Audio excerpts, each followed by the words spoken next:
I'm John Badgley. Kent, I'm Kent Kultgen. I just recently moved here to Washington from Montana. how did you get to Montana in the first place? Well, I was born and raised in Montana. Whether you look at my mom's side or my dad's side, third and fourth generation. Lived my whole growing up years on my grandfather's farm just west of Great Falls, about 25 miles in Power, Montana, where I went through my whole schooling, K-12. Wow. How big a school was it? You know, it was pretty small. As you ask about this, my graduating class was 15 kids, 10 boys and 5 girls, but we thought it was normal. You know, there's probably about 50 kids in the high school. Pretty small, yeah. So you had a sports league? Did you have yes. six-man football? No, we were 8-man at that time. It was pretty big time at that point. 8-man football, but just had the 3 sports. Football, basketball, and track is what you had. But you know, like I said, when you're living it, it's what's normal and it's what you do. Yes. I in the Institute of the Rockies, which we set up in 1973, we had a project on Montana country schools, 1- and 2-room schools, and created a publication, Montana Education Review, and we did programs basically supportive of the humanities and social science side. Because I graduated from a 2-room school, country school outside of Missoula, and I found that it was a choice. I had been going in Missoula to a city school. It was a very good school, but I didn't like the social part of that, and I really enjoyed that country school. I got a lot out of it, and my graduating class had 5, and we all finished high school, and we all went to university, and eventually all of us graduated and took professional careers. But you know, there's a lot of criticism nowadays about public education and what you can accomplish, and it's, you know, there's a proclivity to be a conservative. You should favor private education, which seems really odd, and it's one of the reasons I got interested in what's it mean to be a Montana conservative, because the Montana conservatives I knew were in favor of one-room schools and small schools, and you know, we weren't an urban-oriented society. So how did you get into education? Well, you know, it's funny because education is my second career. After graduating from high school, I went to Northern Montana College in Havre, got a degree in diesel mechanics, and was a diesel mechanic for a couple of years, got married, started my family, all that. And it was in the, you know, mid-'80s and not a good time economically, and I knew that I had to get a career that I could depend on, and Northern Montana College is right there, so I went back and got my education degree in social studies and began teaching from there. It was a good step, but although now that where I'm at in my career, when I tell people I was a diesel mechanic at one time, they find that hard to believe. But where did you start teaching? Where was your first teaching? I was way in eastern Montana, in a small town called Hinsdale, Montana. I know Hinsdale. Yeah, right by Glasgow. K-12 with less than 100 kids in the K-12 system. But it really showed the pride that the communities had, because most of the schools in that area were that small, 100, you know, 75 to about 125, and very well run, and they're still going today at that level with that few of kids. But it shows where Montana is. You talk about Montana conservatism, it goes all back to local control, and you're not going to take away my local control. And I think that's best seen by local school boards and keeping those districts. Did you ever feel pressure from conservatives in those communities that you should migrate over to the private side? Absolutely not. There was no private at all. You know, in a way, as I think of it, and I'm just mentioning it here, is in Hinsdale, I think they thought of it as their school. I don't think there was a private and a public. It was just the school that was in the system. Right. Yeah. And that's what I grew up with, even in Missoula. There were private schools, Catholic schools, and they had been there since the get-go, but you know, they were small compared to the public system, and it was an alternative primarily for kids who couldn't get along in the public schools, and they wanted the discipline of the nuns. So I won't go into that, but So you sort of worked your way up, and your last job was in Helena? Yeah. I went from Hinsdale, and I taught there for about 3 years in the late 90s, and then, the early 90s, I'm sorry. Went from there, I moved to Choteau, Montana, which is on the Rocky Mountain front, and was there for most of my career for 13 years. Wow. I taught there and became superintendent at Choteau and was there for 13 years. And from there I moved to Stevensville, which is right outside of Missoula. Yes. And was there for 5 years. And then my last job in Montana was in Helena, as superintendent of Helena schools. Wow, that's quite a move from Corvallis or Stevensville, and Yeah, it was. It was a big jump. Stevensville had about 1,000 students, and then Helena had about 8,000. So it was a pretty big jump. yeah, and that included primary, secondary. Yep, K-12. For superintendent. Mm-hmm. And how many schools total were in that district? I think there were 14 schools in Helena schools. Yeah. Was there one high school? Two. There were actually 3 high schools. There were 2 traditional high schools, Helena High and Capitol High. But then there was also an alternative schools, which was quite a bit smaller, only a couple hundred students in that school.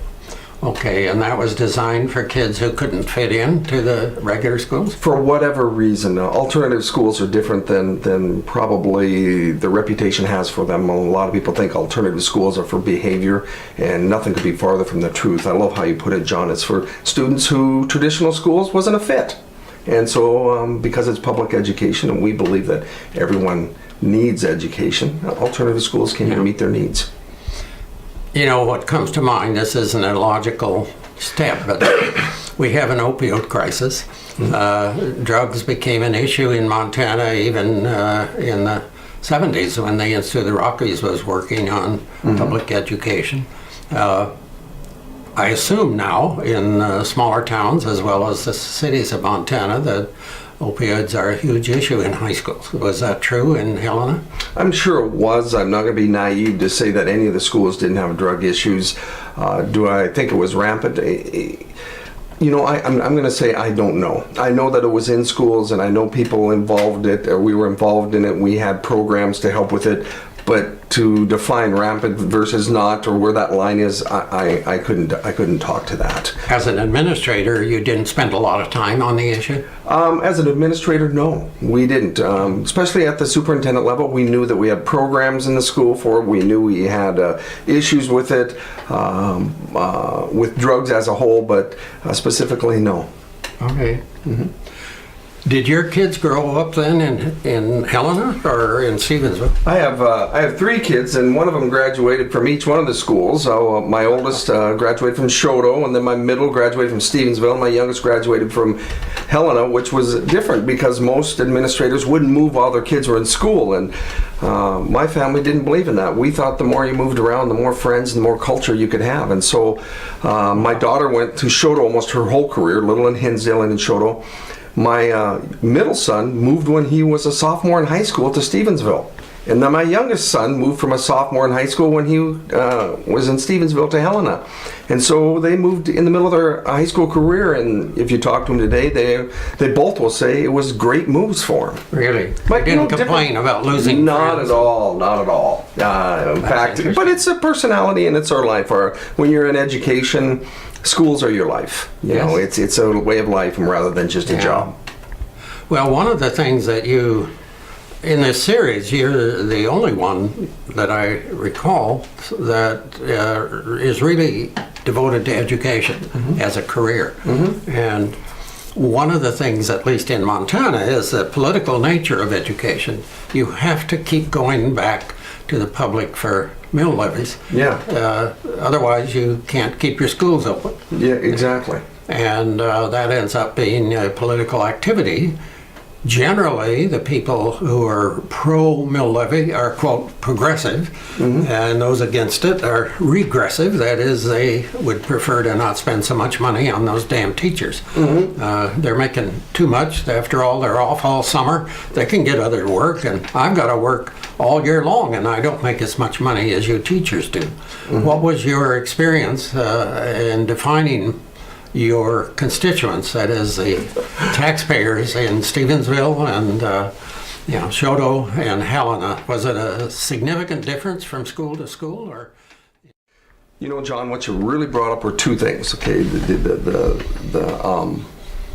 the the love of their school, and then also teachers and pay and what they do, because there was always that difference. And the smaller the school, it seemed like the most. But overall, in support of the school, it was always there no matter what. In Shoto, which I would call the most conservative that I was there, was a small district. Levies passed, no problem. They just went through. I've never lost an operating levy in my career as being a superintendent. Let me rephrase that. The levy has never failed while I've been a superintendent. The closest one I've had was right here in Snohomish, our recent one that just barely passed. But that was always there because I think they have pride in the school, because a lot of times the generation that was voting went to school there, their parents went to school there, their kids are going there. They saw the value in education. And so that political end didn't really come into it. They were conservative by all means. And then the other side you said was teachers and getting summers off and not working as hard. That was always the conversation, but I believe they saw it as a necessity, and they had a lot of pride for their teachers. Now, a lot didn't pay that much. In Shoto, it didn't pay an awful lot, but they really figured that they were part of the community and got to live in a great community with have the kids, and compensation was secondary. Did your teachers take summer jobs in Shoto? Oh yes, it was. I always say this joke because I taught there for 8 years. So you were a teacher. I was a teacher there. Yes, I taught there, and at the same time I taught, I had 3 coaching jobs. I coached football, basketball, and track. I was the assistant AD.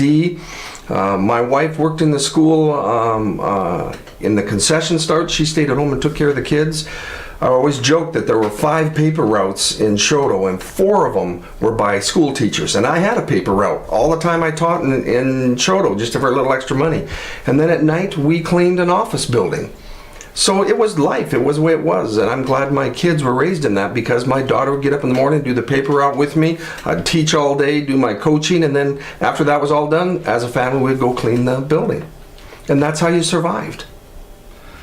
I have 2 connections to Shoto. One, I worked on a ranch for 2 summers outside of Shoto. Sure. C.K. Malone. Mm-hmm. He used to pay his help, not me, I was a high school kid, but his help with cattle and land. Mm-hmm. He didn't give him cash. Sure. And he had a big spread, and he'd break into small spreads, and that was his way of getting things started. But he always carried a wad of bills. He loved poker, mm-hmm. and he'd play a poker place anywhere he could find other people to play.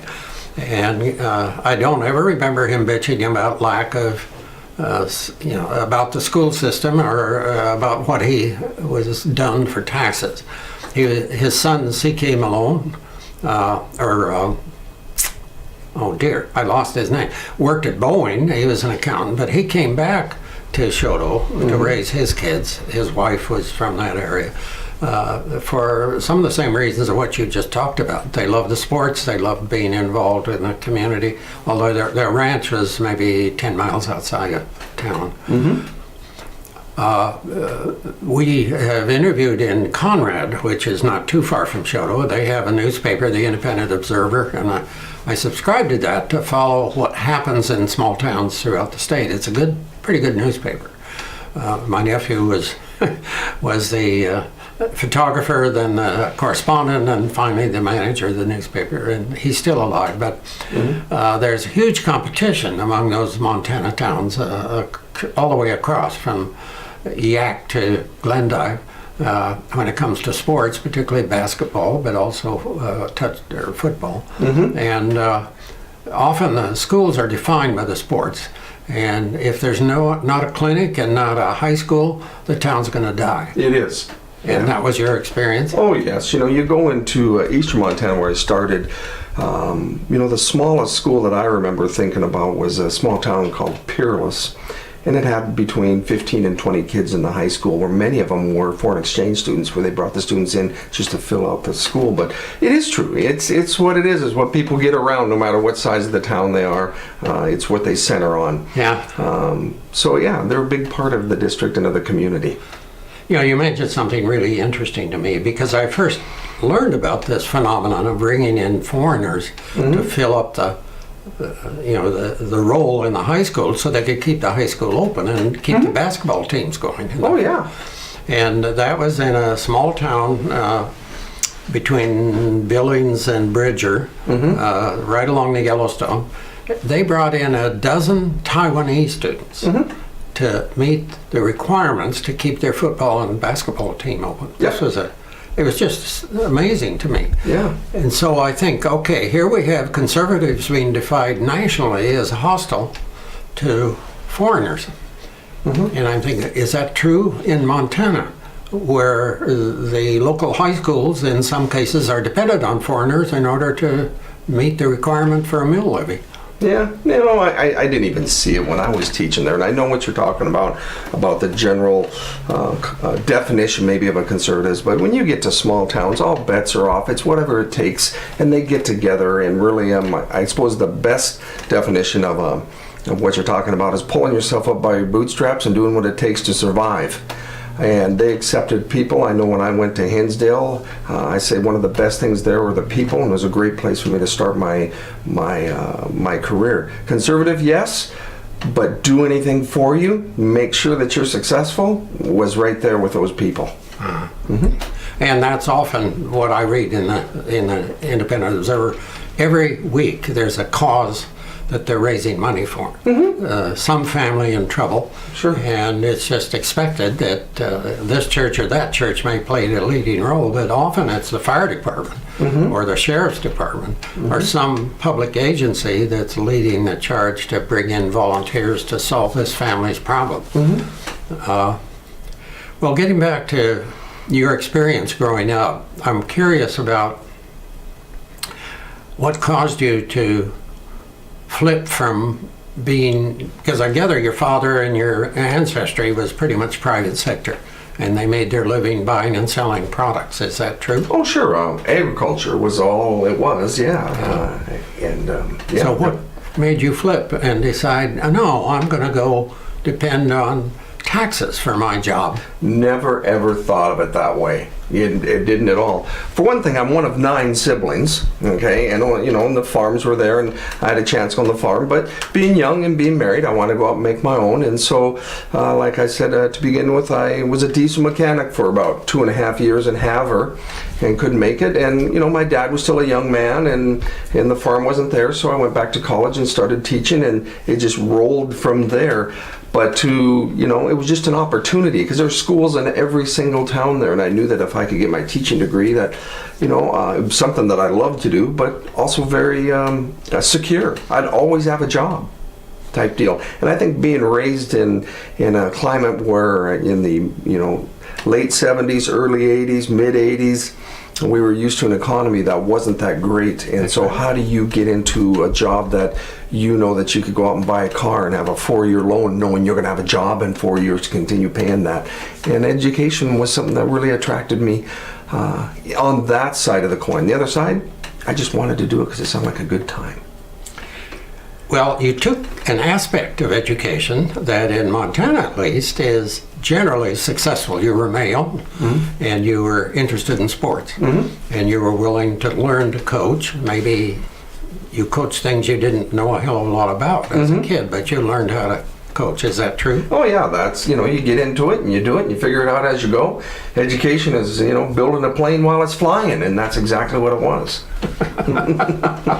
Were you in sports and grades in yourself? Oh yeah, but to a smaller level. There's a difference between playing sports and coaching sports. Oh, yeah. I never jumped into a head job first. You were always an assistant and learned and just walked through the steps of doing that and did the best that you could. Well, it's the year of women, and the question comes up in mind that generally women in teaching are paid less than men, and often one reason is men are expected to lead in areas that are, quote, more dangerous, like taking risks that are associated with sports.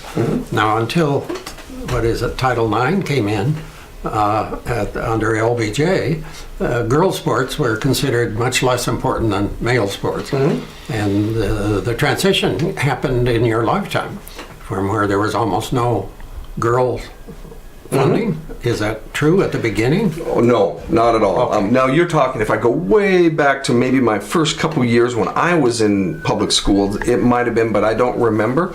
But as far as since I've been teaching since 1991, girls and boys have been, there was Title IX already by that time, and it was equal. And we did have to walk through some of the pains of making it equal. And a good example of this was putting girls basketball at the same season as boys basketball. I remember that whole controversy because for a while in Montana, girls basketball was in the fall, boys basketball was in the winter, and there was a lawsuit to say that wasn't fair, and I can't go into the details of that because I really don't know. But they did flip, and they put girls and boys basketball during the same season. You know, as far as being fair and equal, that's probably the only thing to do with sports that happened during my career. When you were going through that transition, I'm not sure I understand your answer to the last question.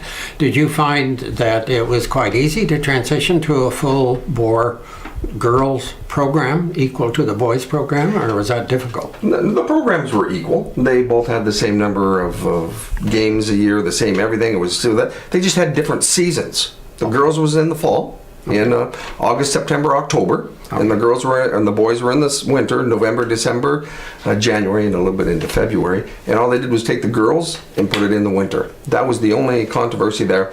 And the only deal it was for upheaval, it was just a change. There was nothing big. It wasn't girls versus boys. It was just a change of what's happened. Now, I believe the lawsuit was about equity, of putting the girls and the boys together. But for me, as being a coach and stuff, it was just a change. Did you coach girls as well as boys? I coached girls basketball, yes. Boys football, girls basketball, and then track, which was both boys and girls. Okay. Well, I went through high school as a jock, as a runner, and I had an athletic scholarship at the university, again, as a runner. So sports were really important for me personally, and they were for my dad, who was for a time athletic director at the university. And he was always there at the games because he knew that you didn't have a effective university in Montana if you didn't have competitive sports. Yes. Not only intramural sports, but between the universities. Sounds like you grew up with that same ethic. Is that true? Yeah, it's true. I didn't go into college sports, and I liked them and everything. I mean, I was a season ticket holder for the Grizz for a number of years, if you will, even though I went to Montana State University. And my kids were all involved in sports, but once college hit, we always told our kids it's what you love to do and it's a season. But when it was over, what's next in life? And so that's what we talked about. Yeah. Sometimes the model for thinking about model citizens. And I'm now switching gears to the nature of leadership in the United States, and even more important, the nature of followership, which I define as citizenship. A lot of the time in schools, we talk about leadership, and we rarely make some good statement about being a good follower. But in fact, you can't be a responsible citizen if you don't learn how to follow. I agree 100%. And we don't teach that much in the schools that I went to. That you had to go out of your way to take a citizenship course when I was around. Yet in Montana, we had a very active boy state and girl state program right after World War II. And in this series, I hope to interview alumni of Girl State and Boy State. Was that ever an activity that you were part of in the schools you were teaching or administering? I wasn't involved in it, but they were active in every school that I was in, Boys State and Girls State. You'd pick the students that wanted to go, and then in the summer they went off, and it was awesome. Typically the kids that were chosen are the ones you knew that would, because they were leaders in the school and really enjoyed that, being that on that level of participation. But yeah, I'm very much aware of that program. So this is a peculiar question maybe, but it's vital to why do we have so many people who really like Trump and really like Gianforte, who are of a sort in that they are much more likely to threaten violence or threaten a solution to a problem that in the past was not considered civil, and now it's acceptable. The norm is shifted. And in Montana, there was a big support for Gianforte, and yet he is one of the few people running for Congress who actually punched a journalist. And that came to define Montana this past fall. What do you think? Is that I don't look to those two guys and see the problem as them. I see the problem as the people who supported them. And I see that problem, or that norm, that culture being created out of our families and our schools leading up to when they become citizens. In Montana, would you define conservative to include that sort of behavior? No. And here's the reason why. If you take a look at Gianforte and you take a look at even Steve Daines, first Republican senator in years. Montana, even though it's conservative and considers itself to Republican, its federal representatives, legislators, have been Democrat for as long as you can remember. Max Baucus was a leading Democrat senator from Montana until just recently when he quit, which opened it up for Steve Daines. If I had to put it to it, and I'm not an expert in this, so I live there and I know people from there that... But you got the mill levies through. Yeah, got the mill levies because it was something different. I think they were separate. But I think what really people support isn't for what these people stand for. It's they saw politicians as being too schmoozy, they wanted to see someone buck that system and always root for the underdog, and I think these people represented that, the values that they thought they had at home of what's happening. As far as supporting the violence, if you will, as you talked about, I don't know if that's there or not. I can't say that.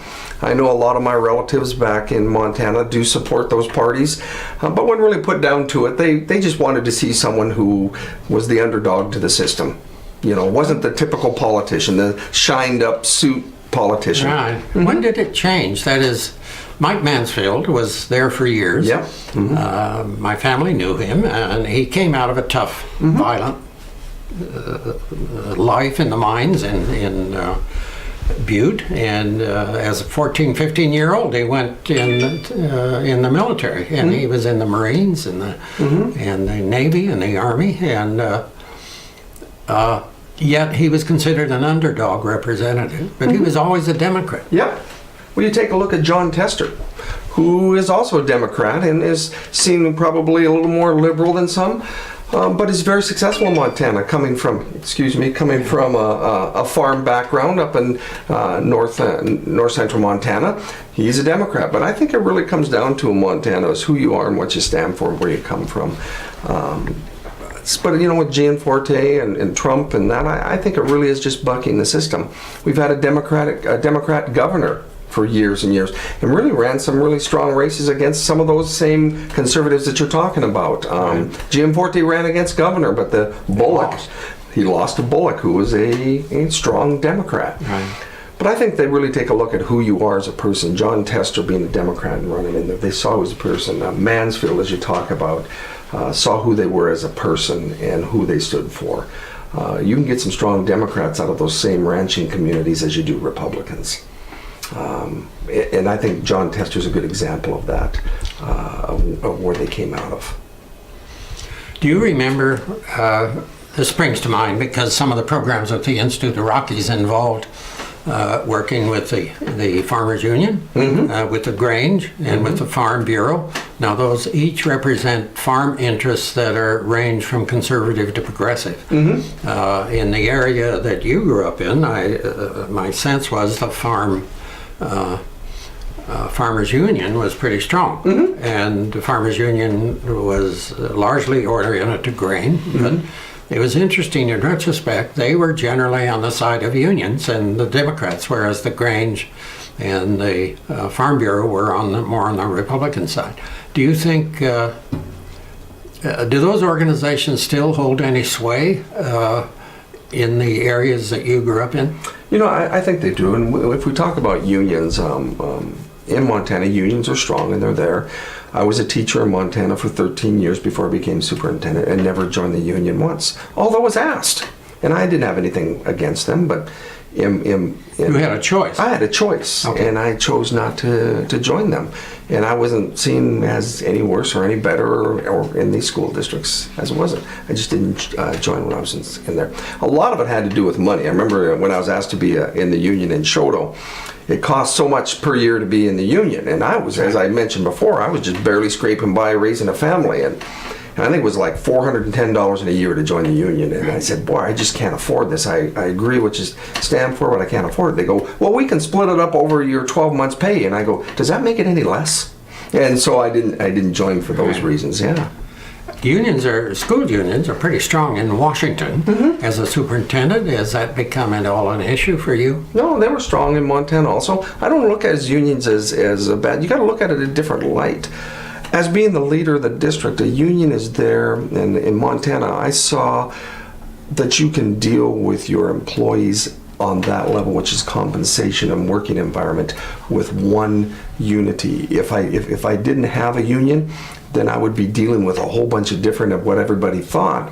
And so with having one union, and if you have a good relationship with that union, you can really set the environment, the working environment, and the compensation of your district as it aligns with the community. For example, in Helena really wanted to compensate their teachers well. So the union and the community worked together to really break the typical compensation structure for teachers to make it their own and to compensate their teachers. Yeah. And Shoto was the other end. Shoto said, hey, you're going to live in Shoto. It's a great place to live. Compensation's going to be along the lines of what people live there. And so they worked together to have that there. So although the unions get a bad light in schools as leaders, it makes it easier to control the working environment, to have that working environment that's there. I'm not saying sometimes it isn't frustrating, but it sure really helps in keeping a consistent working environment across the district. And they are strong in Washington, yes. I have a lot of questions, but I better Sure. get to the end of this. Maybe you got a question or two. Do you have anything you want to ask before I finish up? I think schools are the backbone of every community, and when you talk about the political realm, Democrat, progressive, schools are a reflection of the community that they're in. And where that community comes in. But when it really comes down to the education of the child, the politics fall to the side. And maybe in the school boards and maybe even the administration a little bit, but when you get into the classroom, it really does fall to the side. Now there are some things you have to be careful of, topics you cover in school and all that raises that up. But it's a direct reflection of the community. Even in Washington and Snohomish, our schools is a reflection of the community. Well, one of the obvious questions, I better, this isn't the last one, but it has to do with AR-15s. And what's the practice? What's this administration doing now in the state of Washington and in this school district to cope with the series of shootings that you can anticipate may continue? School safety is big, and especially with the incidents that have been happening in our nation. School safety is only as strong as your culture of your school is, and I really believe that you can put physical barriers, whether it's metal detectors or police force or whatever in front of that. I don't believe that will ever stop school violence, because no matter what you put in, if someone wants to do something, they'll get it done. The culture and the relationships you have built with your students and your teachers and your parents is what's going to put a halt to it, so you can have so you know how to react when someone goes a little bit off. Mental health is something that this nation is really going to have to grapple with. Schools are not the place to take care of mental health. However, schools are the place to recognize mental health and the impact that mental health has on both learning and outcomes such as school violence. And so we have to really start to work together on that. The problem with mental health is who's going to pay for it and how big it is. As schools take a look at it, I'm, as an administrator, hate to open the door to mental health because I don't know how big that room is and where the cost is going to land, because I know schools can't take it. I know in the schools under my leadership, we recognize mental health as being a barrier to learning, and we have to recognize that in the students, and we then try to get the student the help outside of school. We also know that when it comes to school violence, to recognize and get the help for those kids. But that's where those relationships come in, where we can work with parents and families in the community to get that going. but school violence is there, and it's big, and that to me really dovetails into politics as you talk about the NRA and everything that does on the national level really trickles down to our level. It really does, and I try to anticipate how to be in your job and cope with the NRA and the Betsy DeVos point of view. What I just can't imagine how you cope with it. We had a shooting, not in Lake Stevens, but just north of there. I think a kid of Indian background got a gun from his father and killed several kids in the cafeteria. You have to anticipate every day that that could happen with your kids, is that right? Every day, and that's why we put all the precautions in place of working with our teachers. We hire a safety and security person that walks us through the best strategies on how to. Is that called a human resource officer? No, it's not a human resource. It's safety and security director. It's exactly that name as they come in, and we've got school resource officers, which are police officers that are on campus, but they're not there to instill fear, but to build relationships with kids that they know when they hear something or they see something that they have someone to go to that they can talk to with confidence. I'd say almost bigger than the firearm issue is our social media is a bigger worry because of the almost faceless crimes that can happen through bullying, through comments, through threats that can go on in that media that really impacts our life more than the violence itself, because I believe some of that really is a precursor to actual physical violence is what happens in social media. Is that more serious here in Snohomish than it was in Helena? Absolutely not. It's everywhere. Ubiquitous. Yeah, it is. Where students do that because then, like parents get frustrated because maybe their child's being bullied online, and so and I see that frustration, and so they turn to schools to do something. And there's really nothing that we can do but educate and try to help with that battle. But I think it all leads together of where our society's at. Then you put guns and guns rights on top of that, and then Snohomish has had a stabbing within the last 5 years, which was huge and really impacted our culture here. When that stabbing happened, it was showed that school violence can happen anywhere at any time in our districts. Just like you're saying, the shooting that happened in Marysville about 4 years ago really set the tone for our part of the nation. One of the things I've learned in life is that learning for Homo sapiens is a continuous thing. And once we stop learning, we quit being alive, essentially, and we've just become another kind of species. My sense is your life has been a learning experience, and that you're far and away different and more capable than you were when you finished high school. So my question is, what do you bring to the table as a human being, as a citizen, and and what would you like to say about what's most important to you in creating kids that can cope with the future? Sure. I truly believe in education, and I get folks that talk to me and say, well, I believe in private or homeschooling or charter, and that doesn't bother me at all. I believe that we should all be educated, and I don't care what avenue they take. I just happen to believe in public education, which I believe is the great equalizer and gives hope for people at any group, to rise above where they are, to become the citizens that they need to be, whatever they are for success. And so I truly believe in public education and that every child has a chance no matter what their skills are. And that's my passion, is to get that to every child, whether they have special needs or whether they're highly capable or anything in between. I know in my family, my older brother and sister and I are the first ones to graduate from college. I'm the first one to get a doctorate in my family, and my kids are on that route. But public education is that key if we're going to continue as a nation and as a society to continue to move forward. Are you hopeful about the country at this time? Very hopeful. You take a look at history, there's cycles of everything, and where we're at. And I go to schools every day and see the kids in our schools and what they're doing, and you take a look at that and very hopeful. Now, you can pull out bad things and look at bad things because that's where people want to look. come to schools and let's pull out the good things. Let's take a look at the leadership classes that we have. Let's take a look at the kids that excel. Let's take a look at the charities they run and the fundraisers they do and all that. It's consistent through our whole nation. They will be there. Even the current political climate that seems to be dark at this point will change if we can just come together and do that. But it all starts in public education. I truly believe that. March 14th, there's high school kids around the country, or they have a march. Will your kids participate in that? Very supportive of that, and for a couple of reasons, and I've talked to my schools about this. It has to be a teachable moment.